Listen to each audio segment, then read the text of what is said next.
biasanya pelaku bullying itu adalah korban dari bullying sebenarnya. Kami memberikan wawasan atau edukasi kepada anak-anak apa saja yang harus dihindari, perilaku yang bagaimana yang mengarah pada bullying itu kadang-kadang mereka tidak mengerti untuk anak seusia sekolah dasar deh. Kalau SMP, SMA saya kira akan berbeda lagi. Iya. Gimana kalau pihak sekolah gitu loh? Mungkin kan ada kayak pengalaman menghadapi orang tua yang seperti itu, kan beda ya zamannya sekarang. Iya. Mungkin orang tuanya saya harus diurus sampai selesai, kalau nggak saya mau lapor polisi gitu. Mungkin ada ya Bu Diah ya. Kami beberapa kali memang menghadapi hal itu, Mbak. Dan bahkan sudah dilakukan sampai ke media.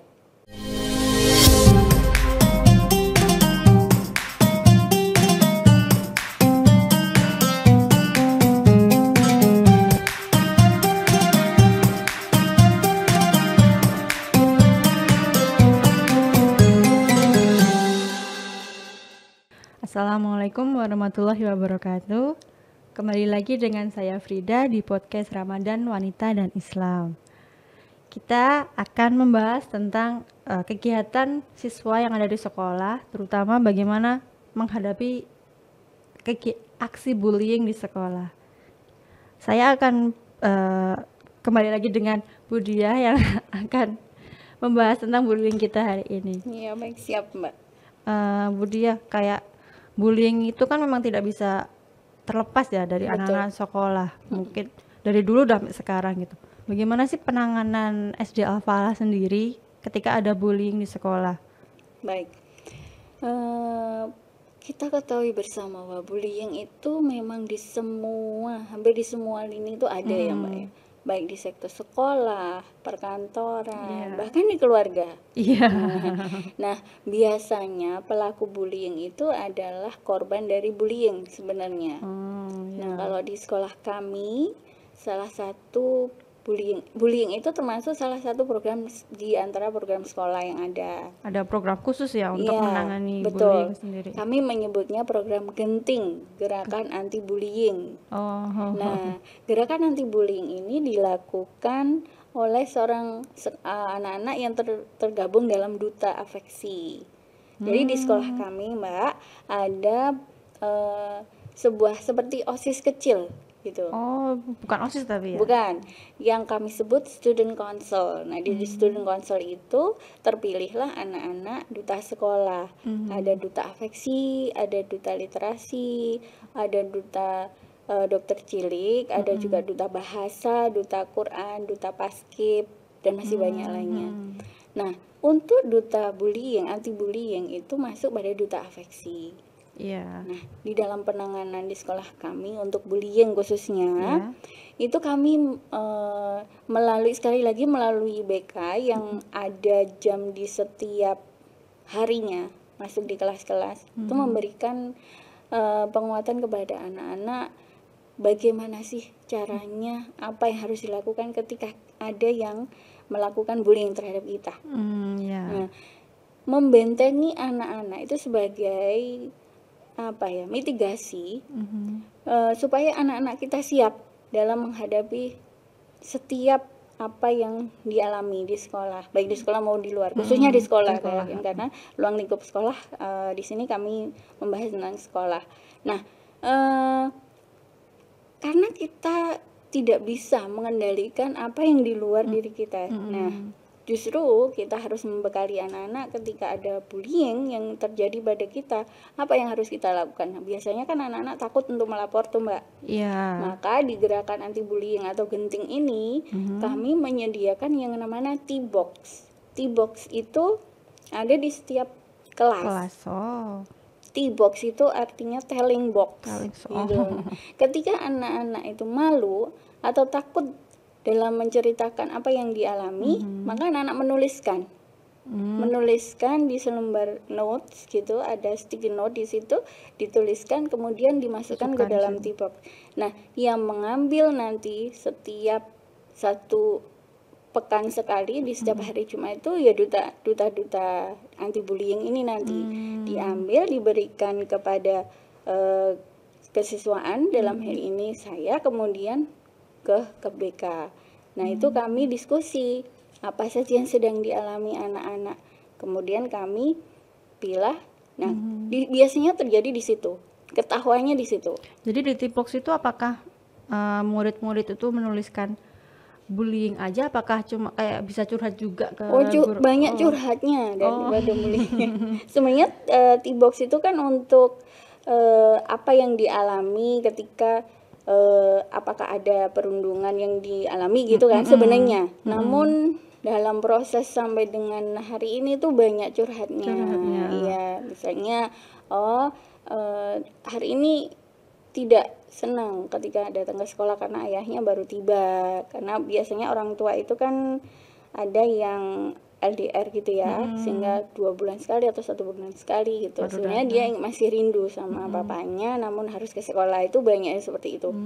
Nah kembali ke gerakan anti bullying tadi, kami memberikan wawasan atau edukasi kepada anak-anak apa saja yang harus dihindari, perilaku yang bagaimana yang mengarah pada bullying. Itu kadang-kadang mereka tidak mengerti untuk anak usia sekolah dasar deh. Kalau SMP, SMA saya kira akan berbeda lagi. Nah kami memberikan pemahaman itu melalui kampanye anti bullying yang dilakukan oleh anak-anak duta anti bullying. Oh, jadi tugasnya anak-anak duta ini untuk melakukan kampanye. Betul, itu di kelas-kelas, di setiap kelas ada bagian-bagiannya. Jadi mengkampanyekan gerakan anti bullying dan apa dampaknya nanti. Misalnya memanggil, biasanya kan ikut-ikutan anak SD ya. Memanggil dengan nama orang tua. Nah, itu mereka tidak paham bahwa itu masuk bullying. Nah, akhirnya kita berikan pemahaman melalui kampanye tersebut dan apa dampaknya ketika itu memang betul-betul membuat orang lain tidak nyaman, seperti itu. Jadi gerakan anti bullying selama ini alhamdulillah kami bisa mengetahui anak-anak yang mengalaminya itu dari T-box tadi. Dan sehingga pada akhirnya kami melakukan pembinaan terhadap anak-anak yang baik korban maupun pelaku. Yang ketahuan ya, yang melakukan tindak bullying gitu. Dan kami memiliki datanya itu lengkap, Mbak. Jadi ketika baik video maupun video pengakuan maksudnya, dan mereka biasanya memberikan sebuah treatment untuk anak-anak tersebut. Nah, yang kayak tadi Bu Dia katakan ya, masalah memanggil dengan nama orang tua. Kalau di zaman saya dulu mah itu bukan bullying ya, kayak itu kan cuma kayak bercandaan gitu. Tapi kalau sekarang kayaknya dikit-dikit bisa berbeda lagi. Gitu. Apalagi kalau misal dulu saya mungkin dijahati nggak sengaja ya, dipukul teman gitu. Kita bilang ke orang tua, kita malah yang dimarahi sama orang tua. Iya, betul. Tapi sekarang beda, malah kadang orang tuanya yang lebih tidak terima anaknya di kena senggol temannya gitu. Betul. Nah, gimana kalau pihak sekolah gitu loh? Mungkin kan ada kayak pengalaman menghadapi orang tua yang seperti itu, kan beda ya zamannya sekarang. Mungkin orang tuanya saya harus diurus sampai selesai, kalau nggak saya mau lapor polisi gitu. Mungkin ada ya Bu Dia ya. Itu bagaimana sikap dari sekolah? Baik, terima kasih. Kami beberapa kali memang menghadapi hal itu, Mbak. Dan bahkan sudah dilakukan sampai ke media. Itu pernah juga. Walaupun sebenarnya itu belum jelas nih. Sekolah sudah menangani, namun orang tua masih tidak kurang dengan tuntutannya begini. Kalau masalah di sekolah itu kan kami selesaikan di sekolah. Sebisa mungkin sebuah permasalahan di sekolah ya di sekolah yang menyelesaikan gitu. Jadi sekolah tidak pernah menemukan antara orang tua dengan orang tua, misalnya orang tua si A yang bermasalah dengan putranya, kami berteman, itu tidak akan pernah terjadi. Jadi karena dari sisi psikologi itu kan juga tidak baik untuk anak-anak gitu. Jadi ketika orang tua menuntut seperti itu, ya kami berikan sebuah pemahaman bahwa masalah yang terjadi di sekolah kami izin untuk menyelesaikan, nanti kami berikan reportnya kepada orang tua dan apa sanksi-sanksi yang diberikan gitu oleh pelaku gitu. apakah ada orang tua yang misalnya dengan ke kantor polisi dan semuanya? Saya rasa di semua sekolah mungkin pernah mengalami pernah mengalami. Namun alhamdulillah sampai dengan saat ini masih terkendali dan orang tua di sekolah kami sangat kooperatif dan mau memahami tentang bagaimana cara berkomunikasi, bagaimana prosedur sekolah dalam penyelesaian masalah tersebut, itu masih mau menerima. Alhamdulillah. Jadi memang wali murid di sekolah kami itu insya Allah mempercayakan hal itu pada sekolah. Dan selama ini memang demikian. Namun bukan berarti kami tidak melakukan tindak lanjut. Jadi pasti kami lakukan dan kami laporkan kepada wali murid bahwa sanksi yang diterima seperti ini. Terus nanti kami sudah menyelesaikan dalam tahap seperti ini. Itu kan berikan laporan secara berkala. Dan korbannya mungkin treatment apa yang dikasih pada korban itu juga ada gitu ya, Bu ya. Gitu. Nah, bullying ini ya kan emang luas ya. Mungkin kayak pengaruhnya itu dari banyak aspek gitu loh. Bisa dari keluarga, lingkungan, dan mungkin salah satu yang paling penting itu dari gadget ya. Apalagi zaman sekarang gitu. Nah, bagi murid-murid di Al-Falah itu apakah ada aturan khusus untuk penggunaan gadget di sekolah? Baik. Kalau di sekolah kami memang di awal perjanjian, kesepakatan. Nah, di kesepakatan pada waktu wawancara itu memang tidak diperkenankan anak-anak untuk membawa gadget. Hal ini bertujuan memang untuk apa ya, Mbak? Sekarang ini kan kita tidak bisa lepas dari yang namanya gadget dan pengaruhnya. Dampak yang ditimbulkan oleh gadget itu kan sungguh luar biasa, termasuk bullying itu salah satunya. Gitu. Karena anak-anak di usia SD tentu saja sekolah dasar itu belum memahami. Sebenarnya yang mereka sampaikan di Instagram, kan mereka sudah memiliki tuh Instagram. Anak kelas atas itu pasti sudah memiliki kelas 4, 5, 6 itu pasti. Instagram atau apa yang lain itu mereka menanggapi sesuatu ya sesuai dengan yang mereka dengar. Nah, kalau sekolah biasanya kami lakukan jejak telusur gitu. Jadi akhirnya kami juga menemukan beberapa hal yang memang dalam tanda kutip kurang pas yang dilakukan oleh misalnya dengan mengomentari status temannya, misalnya seperti itu. Itu kami screenshot sebagai data. Itu kami lakukan pemanggilan. Ada yang seperti itu. Nah, kalau untuk penggunaan gadget di sekolah itu memang ada pelarangan. Nah, bagaimana ketika anak-anak memang memerlukannya? Nah, memerlukannya itu biasanya di kelas 6. Kalau kelas 6 itu kan ada yang namanya karya ilmiah remaja. Nah, di akhir tahun kelas 6 biasanya membuat sebuah proyek yang di situ diperlukan memang untuk pengambilan data, kemudian untuk diskusi, untuk pengolahan itu menggunakan gadget, baik HP maupun laptop itu. Kami perkenankan dengan izin, seizin dan sepengetahuan oleh wali kelas dan juga wali kelas kepada kesiswaan. Pernah kejadian kami juga melakukan seperti random gitu ya, untuk cek anak-anak apakah ada yang membawa diam-diam gitu, dan kami pernah menemukan ada yang membawa diam-diam. Ada yang membawa diam-diam HP itu. Kemudian sesuai dengan kesepakatan ya kami simpan, akan boleh diambil ketika nanti sudah kelulusan.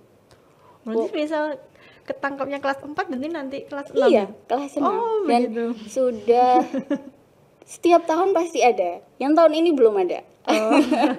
Jadi saya biasanya menyimpan banyak HP, Mbak, di sekolah itu, dan diambilnya. Walaupun orang tua yang mengambil tetap tidak boleh ya. Iya, tetap tidak kami berikan, sesuai dengan kesepakatannya sudah ada, akan diberikan setelah lulus. Nah, ketika anak-anak sudah akhir tahun mau lulus biasanya ada tasyakur akhir tahun gitu. Nah itu boleh nggak Ustazah diambil? Itu baru saya berikan. Berarti sudah ngedown sekian tahun. Dari misalnya kelas 5 Kelas 5 ketemu ya. yaudah nanti kelas 6 akhir baru diambil. 2 tahun ya jadinya. Iya. Seperti itu. Baik. Tapi tadi yang Budiah katakan tadi masalah jejak apa ya, jejak digital gitu. Yeah. Itu emang adakah kayak staf khusus yang melakukan itu, apakah Ada. pelaporan dari murid-muridnya sendiri mungkin? Iya, kadang-kadang ada juga yang memberikan informasi kepada kami di grup. Kan mereka itu kadang-kadang punya grup yang tidak ada ustadznya, tidak ada gurunya, gitu. Nah itu biasanya lost tuh ngobrolnya. Kadang-kadang juga kami mendapatkan informasi tersebut dari wali murid. Gitu, yang rajin. Ada kan beberapa wali murid itu yang rajin untuk checking HP putra-putrinya ketika malam, apa saja yang dilakukan di grup mana aja, itu kami biasanya mendapatkan informasi dari situ. Nah itu akhirnya kami tindak lanjuti dan kami berikan pemahaman tentang bijak bersosmed itu. Nah itu memang beberapa dari anak-anak, khususnya anak SD, sekali lagi hanya menirukan gitu ya, dan memahami maksudnya apa. Ketika kami tanya ini maksudnya apa gitu, juga tidak mengerti. Ikut-ikutan aja posting gitu. Iya, seperti sudah keren gitu kalau ikut-ikut. Kayak gitu lah Mbak. Nah itu kalau misalnya kembali lagi yang tadi tindakan bullying tadi ya Budiah. Nah kalau untuk masalah naksir-naksiran nih gimana sih? Adakah di kasusnya di SD Al-Falah misal diceng-cengin, ini kamu sama ini, walaupun sebenarnya kan lokasinya kelas itu berbeda ya antara putra dan putri gitu. Ada, biasanya itu terjadi di kelas besar. Kelas besar itu waktu apa ya? Di kelas 6, di kelas 5 itu sudah mulai. Tapi tanda-tanda itu muncul di kelas 5. Mulainya dari kelas 5. Jadi biasanya gitu. Kebetulan kalau anak-anak perempuan itu lebih terbuka dibanding anak laki-laki selama ini ya. Ketika saya masuk kelas gitu, Ustazah tahu nggak ini adikku, contohnya ini adikku. Adik dari mana? Saya bilang gitu. Loh iya, karena ini naksir ini. Nah ini adiknya ini, jadi aku jadi kakaknya, aku sama kakaknya, dia sama adiknya, seperti itu. Jadi memang sudah mulai ada rasa itu. Namun kami selalu berusaha untuk menyampaikan bahwa menyukai lawan jenis itu adalah sebuah fitrah gitu. Alhamdulillah kalian itu tertarik dengan lawan jenis gitu. Alhamdulillah, Ustazah bersyukur, biasanya saya begitu. Namun kita harus memanage perasaan kita, khususnya perempuan harus punya value, saya bilang gitu. Jangan karena kita menyukai seseorang sehingga kita lupa terhadap value kita sebagai wanita, saya bilang. Mungkin ya dengan bahasa anak-anak ya Mbak. Memberikan pemahaman supaya mereka tidak terlalu di situ dan bagaimana mungkin saatnya belum nanti gitu. Memang itu hal yang wajar dialami. Bahkan ada yang bertanya, Ustazah dulu seusia kami suka nggak sama cowok gitu. Dibalikkan. Anak sekarang itu subhanallah ya. Jadi terus ya saya sampaikan ya, kalau menyukai cowok, kalau zaman dulu kan berbeda dengan sekarang ya. Kalau zamannya Ustazah dulu itu diberikan surat, bukan sekarang kan langsung teks gitu kan, gitu, bukan seperti itu gitu. Jadi saya mencoba untuk memberikan pemahaman kepada anak-anak bahwa menyukai seseorang lawan jenis itu ya wajar, itu fitrah. Namun di usia sekarang sepertinya belum waktunya gitu. Seperti itu, unik ya Mbak ya. Iya. Begitu. Nah terakhir nih Budiah, tipsnya buat kita para orang tua gitu, agar mungkin anak-anak kita nanti terhindar dari bullying dan juga terhindar dari jadi pelaku bullying gitu di sekolah, apa ya Budiah? Sebenarnya kalau tips dan triks itu, sekali lagi ini kan karena kami berkecimpung di dunia pendidikan, sehingga kami melihat dari perilaku anak-anak ketika di sekolah gitu kan ya. Jadi ketika di rumah, basicnya sebenarnya ada di rumah gitu ya. Ketika di rumah itu seorang ibu dan bapak itu memberikan waktu khusus untuk anak-anak, walaupun tidak banyak. Mungkin quality time itu kan tidak harus sekian hari, misalnya sekian jam, 1 jam atau 2 jam untuk mendengarkan cerita anak-anak saja. Itu merupakan sebuah hal yang luar biasa berdampak pada anak-anak kita, bahwa mereka merasa diperhatikan. Jadi mereka merasa tidak perlu nih untuk mencari perhatian di luar dengan melakukan hal-hal seperti itu. Sebenarnya anak-anak yang melakukan bullying itu kan butuh perhatian orang tua sebenarnya. Mencari perhatian. Betul, dengan cara yang seperti itu. Nah, jadi